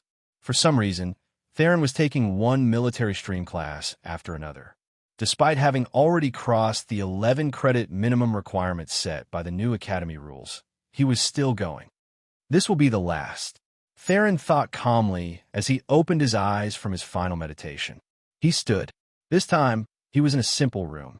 There are no fancy formations, no elaborate obstacle course, just him for white walls and the puppet across from him. It stood in plain robes, waiting for the random parameters that it would be given. This puppet would either turn into an elemental or a fluxmancer, but its specialty would be unknown. It could just as easily become a firemancer or a speed-based fluxmancer. This was the one exam that Theron couldn't prepare for in advance. Well, he could, but that preparation would mean being ready for every possible combination of Mancer within the two large groups. Not every. When some thought they couldn't prepare, Theron still found some ways. For example, he knew that this puppet could only properly simulate the 4 main elemental Mancer paths: fire, water, wind, and earth. He also knew that there were only 4 Fluxmancy paths it could replicate: strength, speed, defense, and flexibility. Of them all, flexibility was the one Theron knew that he would have the greatest trouble with. Flexible Fluxmancers sounded odd, but they were adept at manipulating their muscles and tendons. They were decent at absorbing and dispersing blows through themselves, making them half defensive Fluxmancers, but they were also more unpredictable than defensive Fluxmancers. They often dual-wielded weapons, could contort themselves in odd ways, and had erratic attack patterns. For someone like Theron who liked to calculate his every step and outweed his opponents to victory, taking advantage of their quirks to pin them into a corner, a puppet was almost too easy to defeat, unless it had such a unique quirk to it. Walking over to the side, Theron picked out a short sword to use. His expression didn't change in the slightest, but feeling the weight of the sword was almost like touching on the same weight in his chest. He had been quite calm since the start of this excursion, despite the risk he was well aware he was taking. If he was correct, the suspicions of those in the know about the undercurrents rushing through Thistlebrook City were already on high alert. but being forced to use this unfamiliar short sword, feeling that it did not balance as nicely in his palm, missing the familiar warmth his own once gave him. By the time he stood in front of the puppet again, there was a deathly frostiness in his eyes. "I'm ready," Theron said lightly, his voice just as gentle as always. The puppet, which had had its head lowered, suddenly raised it. It opened its palms, a pair of daggers manifesting in them as they were teleported over. This wasn't an ability of the puppet, but rather a unique mechanism designed to prevent the exam taker from preparing more than they already had. The mechanism didn't decide that it was definitely a Fluxmancer, but Theron already knew that it was only one of two things: speed or flexibility. The moment it attacked, its arm jetted out in a wide arc as though using it like a whip, and Theron knew that he had gotten the one type he would fare the worst against. The dagger slashed down, fast and quick, carrying an almost savage barbarianism to it. It took all his attention, so much so that most wouldn't notice the puppet drop its second dagger to its feet, catching it with its toes and readying a kick at the same time. But Theron certainly did. He had said a flexible Fluxmancer would be the worst opponent for him. He had never said anything about that making much of a difference to whether he would get the S grade or not. Theron lunged forward, sending his head under the whipping arm. As though he hadn't seen the first attack at all, his sword slashed toward the puppet's leg. The first attack was odd, hard to track, and it carried the motion of a flinging whip, applying a great amount of power at the very tip of the blade. That was nice and all, but to Theron it was a movement that took too long to complete and left the puppet wide open. It was a whip, so it got much faster during the end of the motion. But what difference did that make when Theron had seen it, deduced it, and made a decision before it could hit its top speed? His blade slashed right at the puppet's leg, just as it was catching the dagger with its toes. Because of the motion, it was stuck in place, not having a chance to dodge. Theron's blade cut it in two at the knees. The puppet tipped over, the momentum of its first attack sending it tumbling. When it crashed to the ground, Theron was already standing over it, his foot on its head. He looked down with an indifferent coldness, driving his heel into its temple. The formation cracked, a pale layer of mana over the puppet shattering. Its head was just fine. The material it was made of far too strong for Theron to destroy in such a way. But the shattering of the mana signified its death. It snaked up, its severed leg reattaching until it was standing upright again. Its head fell forward and it stopped moving. Theron had already returned the short sword, slowly opening and closing his now empty hand. Theron walked out of the exam room, his junior Imperial Scholar robes just as unbothered, uncreased, and unblemished as they had been when he took the first class movement exam. He was greeted by a sea of people. It wasn't just Teacher Fern's original class here any longer. There were more people, more eyes. His reaction was much the same. When he took his first few exams, he spaced them out. They had all been about a week apart, and they'd been very specifically timed with lessons that Teacher Fern had given. From an outsider's perspective, it looked like he had directly taken Teacher Fern's advice and applied it, allowing him to gather 12 credits quickly. Now, however, this was anything but the calm and collected approach.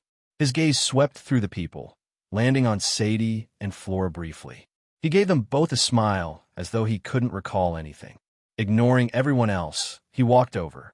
"How have you been?" he asked. Sadie blinked and felt a hint of a cold chill. There wasn't the slightest thing off about Theron's expression. He reacted to seeing her much the same way he always did. On the one hand, she should be grateful. This helped to hide her own identity far more than it helped Theron hide his. But she couldn't help the helplessness that came with it. "Theron," she hopped over, not missing a beat. "Where have you been? You've been gone for so long." She grabbed his arm, swinging it like a disobedient little girl. Theron laughed, rubbing her head. "I've been training. I got an opportunity and reached the 7th resonance." Sadie's eyes opened wide. This time, she didn't really need to act at all. It was natural. "That's crazy, Theron.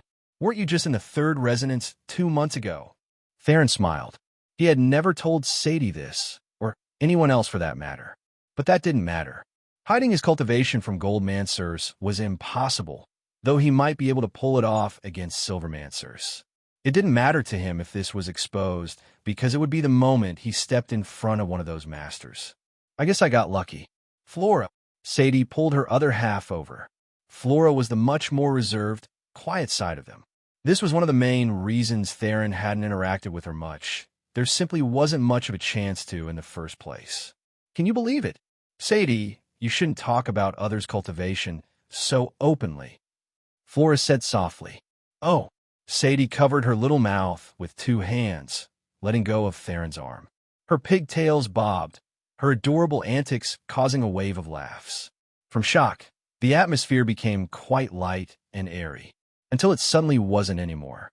Silver fell in waves, as though some sort of oppression was passing from the back of the crowd to the front. When silence fell completely, the crowd still slowly parting, the sound of clapping echoed. A young man with shimmering emerald eyes and hair an odd shade of bright brown appeared. Somehow, his hair almost seemed like brass when the light hit just right, but not quite. Still, Theron knew a unique bloodline when he saw it. There were almost always some sort of physical changes that took place in a person when a unique bloodline was present. Those green eyes, that bronze brass hair, those are the signs of a thistle of the main bloodline. Sigil Thistle. The young man stopped before Theron, Sadie, and Flora, towering over all three of them. He was tall and willowy, lanky to the point it looked like a wind might blow him over, and yet as sturdy as an ancient tree. His steps carried a strong firmness and confidence to them, the smile of a prince hanging from his lips. He wasn't the most handsome of young men, but he had his own unique charms. Budding into adulthood, he must have been at least 16 or 17 years old. Clearly, despite being what must have been 6.5 feet tall at least, he had more room to grow still. I really didn't think that my Thistlebrook city would have another genius of this caliber. I must say I'm truly surprised. I thought I had done well enough, but to think you would gather 21 credits in a single sitting, all combat on top of that. Theron looked up to meet the young man's gaze, his disposition calm. And which esteemed young master of the Thistles am I speaking to? Theron asked. Sigil blinked for a moment and then laughed. I see your eyes are sharp. You may call me Sigil. In fact, since I'm a little older than you, you may even call me elder brother if you so choose. Though, considering your talent, I won't begrudge you if you are unwilling. I am here to spar and prove myself to you any time. There was an airiness to Sigil's demeanor. He might have been a genius, and a noble at that. He certainly didn't hide his arrogance and pride, but it still made others feel refreshed. He wasn't overbearing, but he also wasn't showing off a fake modesty. He was confident, and people could feel it. In that case, I'll encroach, elder brother. I'm Theron Gale Thunder. Gale Thunder? Sigil blinked. Honestly speaking, he was expecting to hear the name of some noble household. Still, he was too seasoned in politics and speaking to make such a mistake. He wouldn't show Theron such an expression just because he wasn't a noble. It was instead that the last name Gale Thunder was too peculiar. Fascinating. I've never heard such a last name before. Does it mean something specific? I am not sure. Theron shook his head. It is just the name my parents gave to me. Sigil laughed. In that case, younger brother, maybe you have a lineage you've yet to find. Regardless, with your talent, if you do not, you will forge it with your own hands. Sigil held out his hand. Theron clasped it. Sigil laughed heartily. It's rare to find such a straightforward man. I think we could be good friends. Theron smiled a gentle smile. It was refreshing in a way that was hard to describe, almost like one was taking a sip of the morning dew. Looking at this side profile, Sadie found herself lost for a bit, a dull, sort of pain flickering in her eyes for a moment. She was smart enough to tell that. Whatever happened next would surely strain her and Theron's relationship beyond repair. Worse than that, she wasn't sure if there was even anything that she could do to change that. This weekend I plan on having a welcome banquet. I think you should come. The young nobles of Thistlebrook and a few that have joined nearby sects will be there. I think that you have more of a right to attend than any one of them. You will be my special guest. In that case, I will be there. Good, good. Sigil laughed again. All right, I may have overstayed my welcome. This is your moment. I've long had my own. With that, Sigil waved a hand and then left, his steps light and airy. Despite the fact they were very much inside, and there was hardly a place to disappear to, he still seemed to. In a few steps, he wove through the crowd and vanished. Theron could tell just from the clasp of their hands. Sigil might only be 16 or 17 years old, but he was already at the second silver resonance. In all likelihood, he wasn't very far from the third. Theron also felt that there was a small possibility that his senses had been fooled. Sigil's mana control was the best that he had seen in the younger generation outside of his own. Another echo of claps came, interrupting Theron's thoughts. This time, it was someone that had already been near the front of the group, someone that Theron had actually walked by to get his Sadie in the first place. Teacher Burn Thistle. Indeed, a great talent. You've surpassed all of my expectations, Theron. You are also the first year to pass the new requirements. I'm sure that congratulations are in order. Thank you for your praise, teacher. Like I said before, I was only lucky to have some improvements and enlightenments recently, likely thanks to teacher's teachings. I also want to formally apologize for so abruptly leaving your class when we last met. I had a sudden bout of inspiration and there was nothing I could do. I did not want to miss the opportunity. Ah, so that was what happened. Teacher Burr nodded with what seemed like sincere understanding. That is odd. Usually, if such a thing happened, you should go to the closest safe location. From my understanding, your dorm room has been completely unoccupied this last month. There was a look of puzzlement on Burns' face that didn't make it seem like he was interrogating a student at all. But with his intelligence, how was it possible that Theron couldn't feel it? Of course, Theron's smile didn't waver. Originally, I wanted to go my dorm room as well, but I chose to ultimately leave the city. I needed a substantial water source, and I wanted it to be as in tune with nature as possible. As you can see, I've improved greatly. There was a flash in Burns' eyes after Theron said this, and he felt a heart-fluttering pressure land on him. It was so controlled and perfect that he was certain that no one but himself could feel it, but it was a striking reminder. A striking reminder of the difference between a bronze resonance mancer and a goldmancer. Theron's body was completely frozen solid, and he felt an oppression he couldn't shake off. Even moving was entirely impossible for him. He frowned, the slightest crease appearing on his brows. He could have controlled it. In fact, he could have shown no expression at all. This time, however, he chose to express himself quite thoroughly. It was still in line with his personality, subtle and hardly detectable. But he knew how to toe the line between genius and monster. It was the same reason he had pretended to use his water bottle against Wazian. No one truly needed to know what level he had reached. After he was finished, it was Burns' turn to frown. He didn't even care for Theron's reaction. What was a bronze resonance ant to him? If he told Theron to strip down in front of all of these people, what choice did he have but to obey? But the main issue was that there was a huge hole in his theory now. If Theron had left for so long to recover from injuries, was it really possible for him to improve by not just one cultivation level, but 3?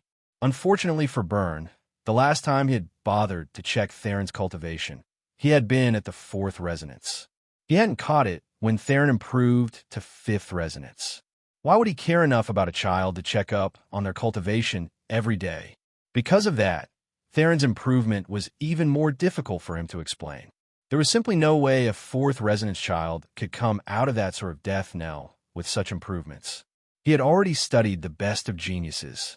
This was something even Sigil wasn't capable of. He didn't believe that Theron could. The only explanation was that he truly had had some sort of random enlightenment, maybe even a minor bloodline awakening. What Sigil said about the oddity of Theron's last name stuck with him as well. Was he wrong? He was suspicious and couldn't help but look up from his thoughts to analyze Theron again. What was he missing here? After a long while, he opened his mouth to speak again. The dean has said that he would like to meet talents of your caliber. You will come with me. I understand, Teacher Thistle. Burr nodded indifferently. Clasping his hands behind his back, he walked away, expecting Theron to follow on his own. Theron found that he could hardly breathe. It wasn't a matter of will. In front of absolute power, he had long learned that this was worthless. He had had all the will in the world to save his family that day, but it hadn't meant anything at all. In the end, He had had no choice but to rely on the mercy of a man he hated with every fiber of his being just to survive to this day. Today it was the second time he had had this feeling. He couldn't even begin to sense a cultivation. He just felt an endless well, unfathomable and deep. The difference was back then he hardly had any cultivation at all. Maybe this was more impressive than even that had been. The man sat behind a large desk. The lights of the room were deep. Despite his seated posture being a bit lazy, Theron could feel the same sort of willowy sturdiness he had felt from Sigil. His hair was a deeper shade of brass, his amber eyes practically burning, akin to torch lights. In a somber lighting, it almost felt like two lighthouses were blaring right into his psyche. Dean Thistle. No, maybe it would be more accurate to call him Patriarch Thistle. Theron knew that there could be no other man of the Thistles with this combination of youth and exuberant aura. This wasn't to say that the Dean was young.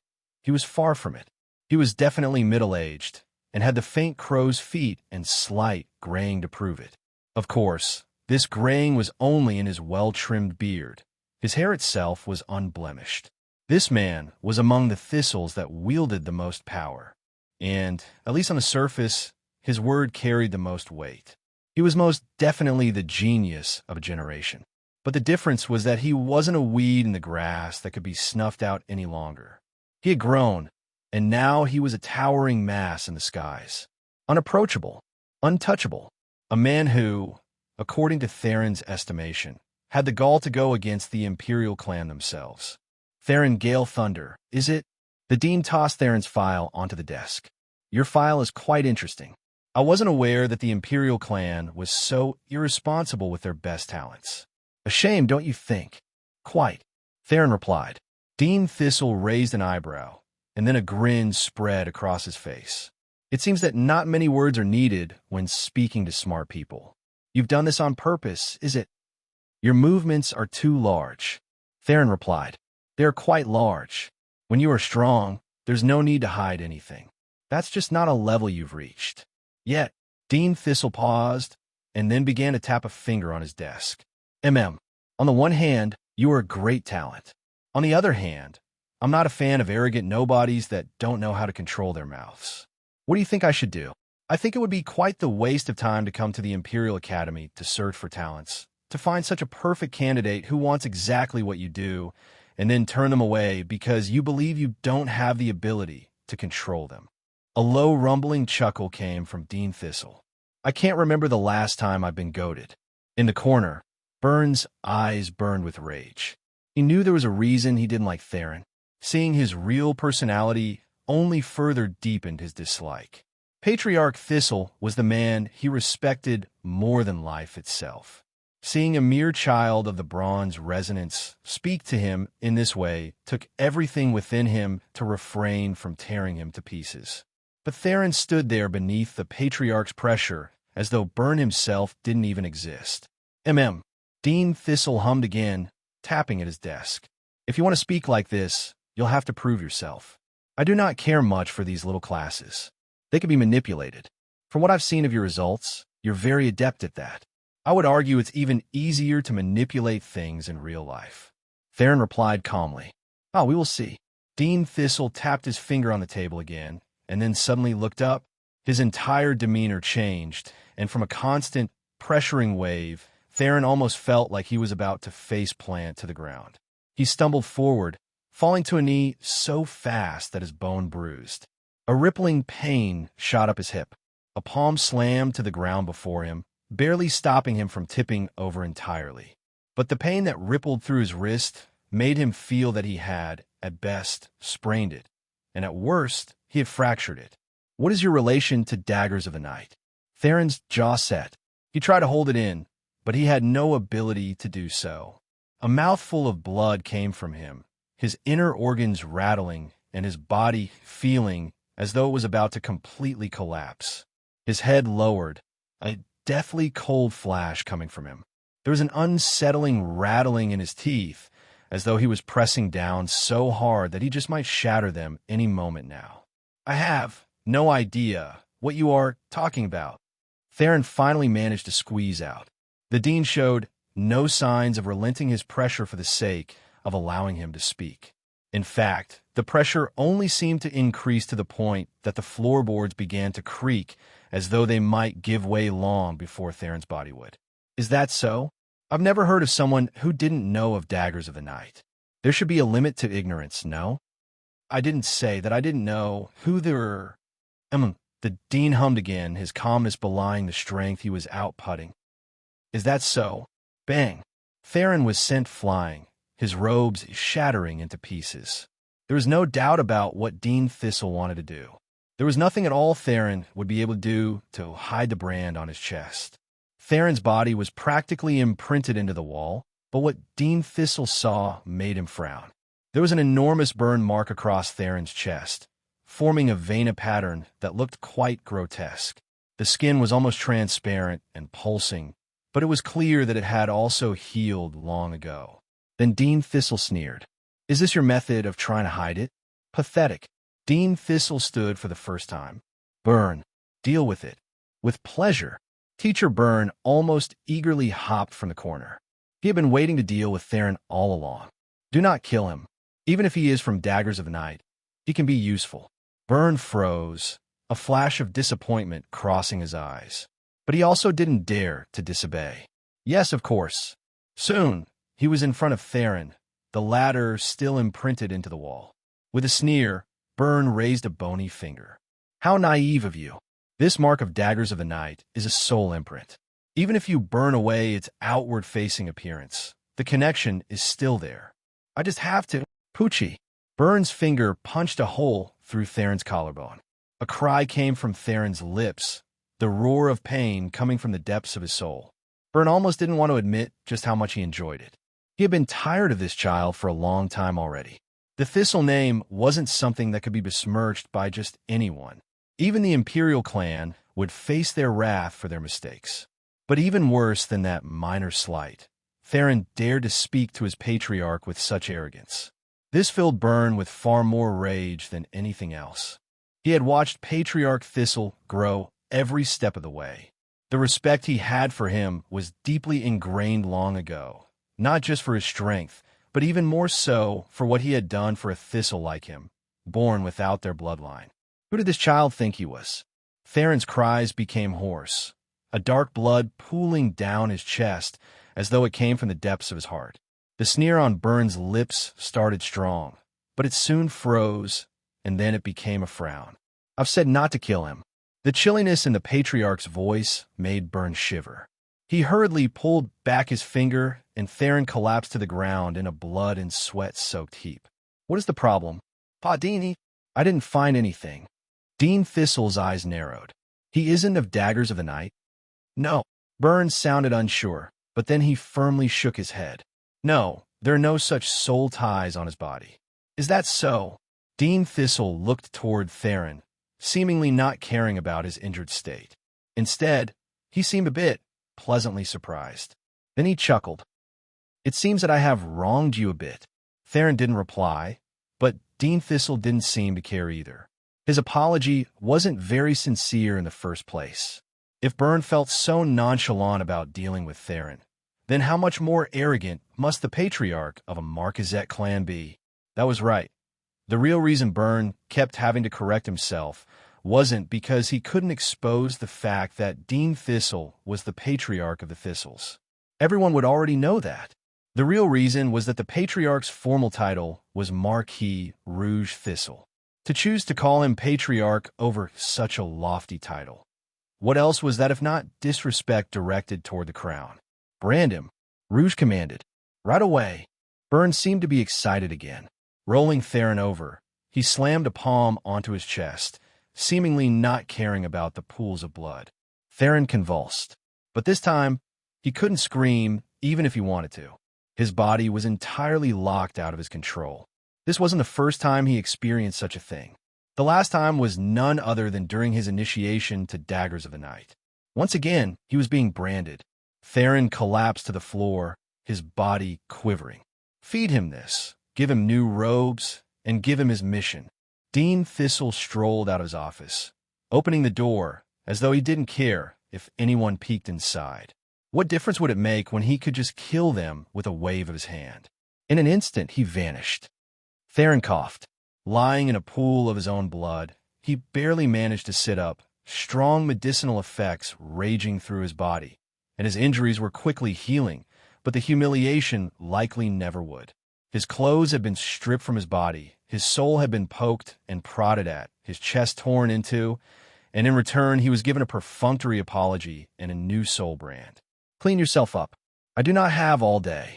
The dean's office should also be spotless before you leave. You can't expect to leave behind such a mess, right? Theron didn't say a word, his jaw clenched and a coldness radiating from his eyes. Half an hour later, everything but the hole in the wall was fixed.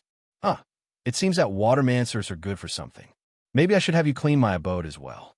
Once more, Theron didn't reply.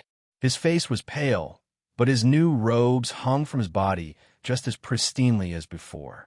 All right, your mission, as the dean said, your performance with the classes is worthless to him. This is not where real geniuses are made. It's not too long until you'll be at Silvermancy's door. You want the resources of the thistles? Go catch 3 Mancy beasts. A person can only fuse with 1 echo at Silvermancy. Theron said, Who said they were for you? Byrne cackled. Theron left with his jaw clenched and his eyes cold. But when he returned to his dorm room, what rage he seemed to have carried vanished into thin air. He sat down in a calm meditation, his soul as unbothered as spring's breeze.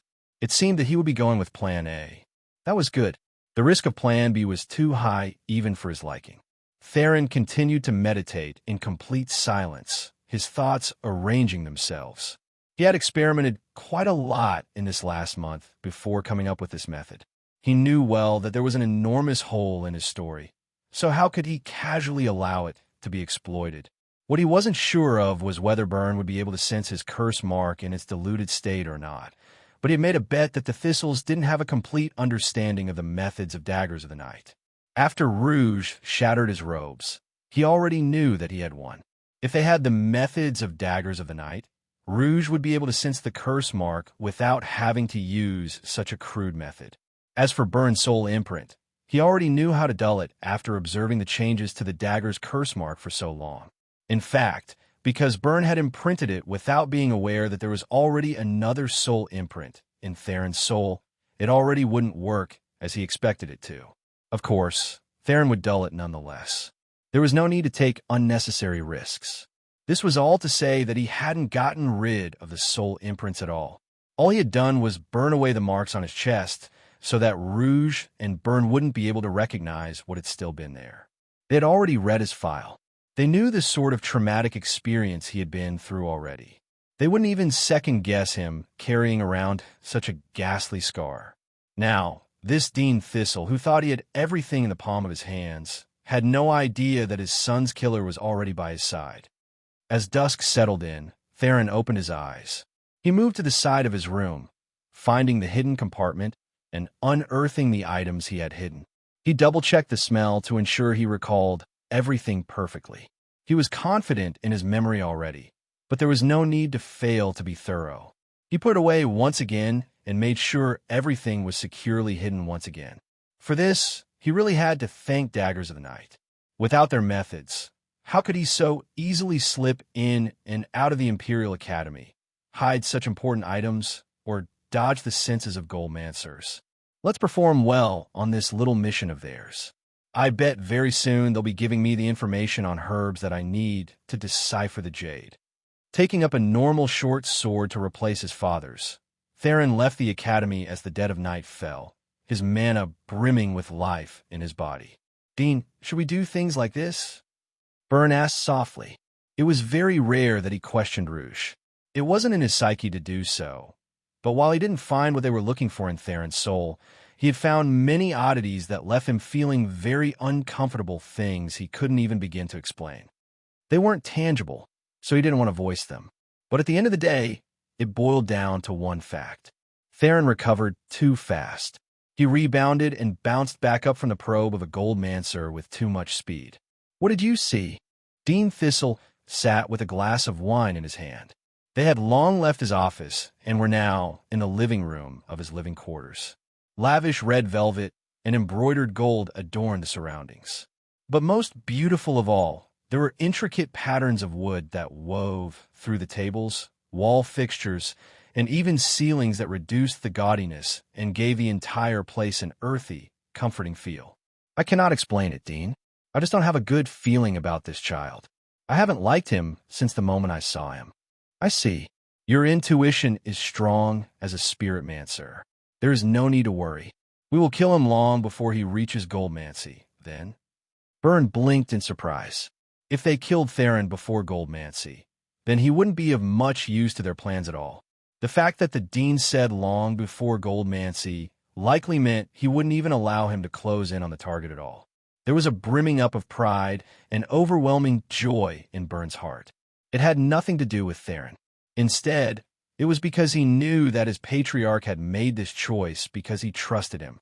Spirit Mancers were the most mysterious of the four paths, but because of this, the techniques, lineages, and methods they could follow were just as rare. Those of this affinity that ended up like Byrne were common. At the start of his life, Byrne was ignored by the Thistle family, and he grew to his late 20s before Rouge took him in and chose to invest in him. The growth of a Spirit Mancer was expensive, especially when there was no cultivation method to follow. Raw resources had to be pulled into mountains before any progress could be made. Rouge hadn't invested so much to ignore the words of his most trusted aide. If Byrne said Theron was a danger, even if he couldn't explain why, Rouge would listen. Then how should we best utilize him before then, Dean? Let's see how he performs on the mission first. I would also like to see what happens at the banquet. Sigil has already invited him, if I understand correctly. He won't necessarily be useless as a battering ram at Silvermancy for a while. After all, what better to deal with children than children? We wouldn't want rumors of our Thistle clan being bully spreading, now would we? It wouldn't bode well for the ambience of our crowning. Byrne smiled, a fierce light in his eyes. Of course, Dean. The lowest class beasts were feral beasts. They usually had more strength than domesticated animals, but not by much. They didn't have special bloodlines and didn't have very great mana control. That said, their bodies tended to be especially powerful. The majority of them could be classified as flux feral beasts, with beasts of other categories tending to be of higher order classes. Above feral beasts were mancy beasts. This was actually a large umbrella term, a huge pool of beasts that had reached a certain threshold of mana control and bloodline density. Beasts were far more reliant on their bloodlines than humans were. Of course, bloodlines made humans much stronger, but they were also not necessary for a genius to be born. For beasts, it was the exact opposite. Their bloodline dictated everything. Theron had read about this sort of thing before, though there were a rare few things that he hadn't read about, at least to a small extent. The first class of Mancy beasts were known simply as imbued beasts. They might have been the lowest tier, but their strength was easily 10 times that of a feral beast of the same level. For context, a 6th resonance feral beast required 2 8th resonance geniuses and 1 9th resonance genius to take it down. Of course, this referred to Thessa's mission. Even feral beasts were considered to be stronger than most average human Mancers. For the Thistles to ask him to take down 3 Mancer beasts, they didn't truly care for his life and death. If he killed them, then good. He had proven himself. If he died, then also good. They wouldn't waste their resources on a worthless genius. Theron dashed through the forest, rushing deeper and deeper into the wilderness. He had a pretty easy method of clearing this mission. Just kill 3 aquatic imbued beasts. However, while this would be satisfying, it wouldn't get him what he wanted. As such, his target was something very different. Woodmancy imbued beasts. Woodmancy was quite a rare path. As far as he knew, the Thistles were the only noble family that specialized in it. Because it was a variant, finding Mancy beasts of this path was also quite difficult. However, the Thistles had chosen Thistlebrook as their main base for a reason. There were large concentrations of wood mana in this region, and that bred Mancy beasts that were quite special so long as you knew where to look. Theron had no intention of looking for the strongest of them, that being a special branch of creatures known as Thistletreants. It was rumored that they were tied to the Thistle bloodline in some way, but there was nothing confirmed. What was sure was that they were too difficult to kill and far too dangerous. Instead, he would target a very special imbued beast, the Thornhulks. They were a race of woodmancy imbued beasts that evolved from large-horned beetle feral beasts. They had strong wooden exoskeletons, and though they couldn't fly for long due to their heft, they could do so in short spurts without much agility. Anobis. In Thistlebrook Forest, other than the thistle treants, they were probably the last creatures one wanted to run into, and they were likewise a favorite of the thistles for forming echoes. The reason Theron chose them was quite simple. They were fiercely territorial, and two male Thornhulks would never be in close proximity. In addition, while the women moved in hordes, they wouldn't surround males unless it was mating season. And that season had already passed. This meant something simple. So long as Theron targeted the male Thornhulks, he could guarantee one-on-one battles. There! Theron spotted his first target. The Thornhulk hung in a tree, its 6 large insectoid limbs wrapping around the thickness of its trunk. It had 2 horns, one curving from its face like a rhino, and the other curving in the opposite direction from the top of its head. If it wasn't so ugly, the creature would have been quite beautiful due to the deep brown and mahogany patterns of its thick, wooden exoskeleton. Staring at it while it was unmoving, it almost felt like one was looking at the most gorgeous of wooden sculptures. Until it breathed. The tree swayed, winds rushing toward it. A large amount of wood mana was sucked in from the surroundings, making the 1.5-meter-long beetle glow green for just the briefest instant before it settled back down. 6th Bronze Resonance. It was the perfect warm-up. Only an unconfident genius would use a bronze resonance echo at Silvermancy, but what did that have to do with Theron? He wasn't told what cultivation levels he should target, so he would go at his own pace. Theron tossed a rock from his hand into the air, snatching it out of the wind. His cloak fluttered around him as he threw out. Pung! The stone rebounded off the top of the Thornhulk's head, making its exoskeleton tremble. Theron had thrown it with quite some force, and the rock was about a quarter the size of his palm. That would certainly wake it up. Could he kill it in its sleep? Yes, but as he had said, he needed to improve, and he needed to improve fast. If the thistles thought that they were punishing him, they were sorely mistaken. Theron fell from the trees, his blades unsheathing in one fluid motion. The Thornhulk's exoskeleton split, its wings opened up, and its amber eyes opening like shimmering torches in the night. It flapped hard, a surge of wind spreading out. A screech filled the skies as it found Theron, its fury at being awoken from its slumber being aimed all toward the little human before him. It pounced, its body, weighing thousands of pounds, falling right toward Theron's scrawny form. Bang! Soil and dust flew, the 6 legs of the Thornhulk sinking just the slightest bit. A shadow dashed out from underneath it, Theron's blade flashing for one of its limbs. Chi! Theron's blade rebounded off of the Thornhulk's leg. Its exoskeleton flashed, morphing into the path of his weapon and protecting its joint. With a step into the soft soil, Theron explosively retreated, his head tilting back and out of the way of a swipe of another limb. Sharp horns lined its legs like blades. One misstep, and he would either be skewered through or severed at the waist. Okay, it was just a single exchange, but Theron understood many things. Reading about a creature was one thing. Facing it was an entirely different matter. All of his reading fused into his world experience in what felt like a breath of time. Despite its heft, the Thornhulk had hardly sunk into the ground at all when it landed, ignoring the softness of the earth. Its mana control was immediate, and the casual movement of wood mana carried the strength of techniques to it. It had sensed the roots of the trees in the surroundings, carefully choosing its landing position to stabilize on the sturdiest positions on the ground. In addition, despite the speed and suddenness of Theron's attack, it was able to move such thick pieces of wood over itself in protection.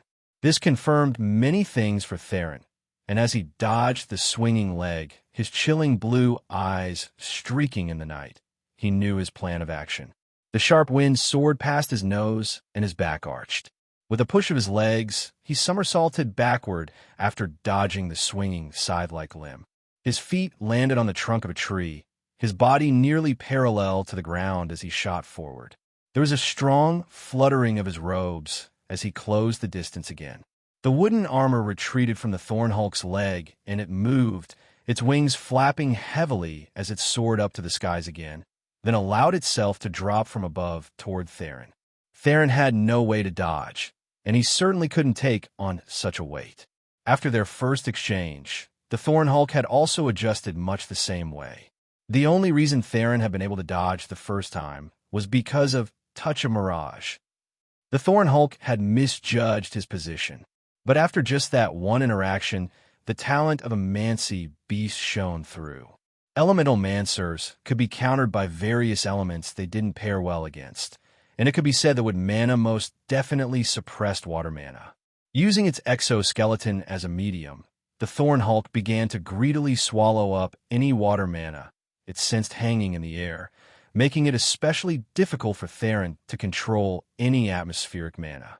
Using Touch of Mirage was suddenly not an option, and this time, the beetle was certain that it was going to land in the right direction. Theron sensed the change immediately, and his eyes narrowed, but his reaction was fast. It had no choice but to be. He had already burst forward, and it was too late to change direction. Bursting Water Shield, he pulled on a mana in his body, a large defensive shield appearing between himself and the Thornhulk. The casting speed was so fast that even the imbued beast seemed to feel a hint of surprise. Bang! The shield burst.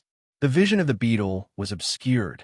If Theron couldn't trick its sight, then he would just have to leave it for a moment. The Thornhulk had only just collided with the shield, pausing for a fraction of a moment in the air before it broke through. While the defensive properties of Bursting Water Shield were decent, it was far better designed for control and misdirection. Yengio. Theron knew this, so he didn't try to make it do something it was incapable of. He appeared to the side of the beetle. It had three main weaknesses as he had gathered. The first, its agility is terrible. Theron appeared to the beetle's side just as it landed. It didn't even get a chance to sense him before he slashed out. A leg of the Thornhulk flew into the skies, the fragile flesh of its joint being entirely unable to withstand Theron's blow. It shrieked, and it sensed Theron's location in that instant. Its senses reached out to the roots in the ground, feeling out the little human's position and reacting accordingly. When Theron's blade flashed for a second time, his short sword and dagger attacked opposing limbs, and the Thornhulk was ready, protecting its joints once again. Chi. The second. It can only control the wood mana in its body that is imbued with its aura. For external wood mana, it can only sense it, not control it. The beetle wasn't the only one that could sense roots in the ground. Theron had used that exact trick to deal with Yanaway. His steps changed. With the two remaining limbs facing Theron blocked at the joints, the Thornhulk couldn't easily attack again. Theron took advantage, slipping beneath the enormous beast and roaring. Veins popped across his forehead, his back bracing against the ground as his legs kicked upward. He might not be a Fluxmancer, but this level of weight was well within his capabilities to move if given the opportunity. The Thornhulk tipped over, its body unable to stop itself as it fell toward its side. With one leg missing and two with encased joints, it couldn't maneuver itself at all. The third, if it protects its joints, its poor agility becomes even worse. Theron flipped the Thornhulk onto its back, its two legs almost snapping beneath the pressure of its own weight. He hopped to his feet almost like a specter, shifting from the beetle's side. The Thornhulk thought it sensed movement in the wood underground and reacted accordingly, protecting the side where it sensed Theron. It was wrong. Theron had poured his water mana into the ground, allowing the roots of the trees to soak it up and give the illusion of pressure. The Thornhulk was protecting the wrong side. Theron fell from above, his twin blades descending like guillotines as they split the soft joint of the imbued beast's neck. The creature's shriek was abruptly cut off, replaced by a gurgling.